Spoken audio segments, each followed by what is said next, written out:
11 каналында Бурбура өлкөлөр боюнча аба ырайы менен таанышып алыңыздар. Аны мен Гүлүм Эркинбек кызы кеңири айтып берем. Саламатсыздарбы? Кытайлык кыргыздар жашаган шаардардан баштасак, Ак сууда күн ачык бойдон калып, абанын температурасы Үрүмчүгө салыштырмалуу жогору болмокчу. А Үрүмчүдө болсо абанын температурасы төмөндөгөнүнө байланыштуу жаан карга айланышы күтүлүүдө.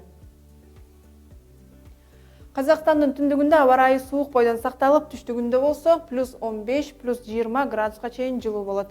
Өзбекстанда аба ырайы эртең өзгөрүп турат. Мисалы, Фергана өрөөнүндө жана Ташкентте күндүзү күн ачык туруп эле, түштөн кийин асманда булуттар пайда болуп, күн бүркөй баштайт. Бирок жаан жаашы белгисиз. Нукуста болсо күн ачык бойдон сакталат. Түркмөнстанда аба ырайы башка өлкөлөргө караганда жылуу, абанын температурасы +13-16 градуска чейин жогору болот. Тажикстандан жаандуу циклон таркай элек, анын таасири Душанбе жана Хорок өрөөнүнө жаан-чачын алып келет. Ал эми Баткен менен чектешкен Ходжен шаарында күндүн бети булуттар жаап турат.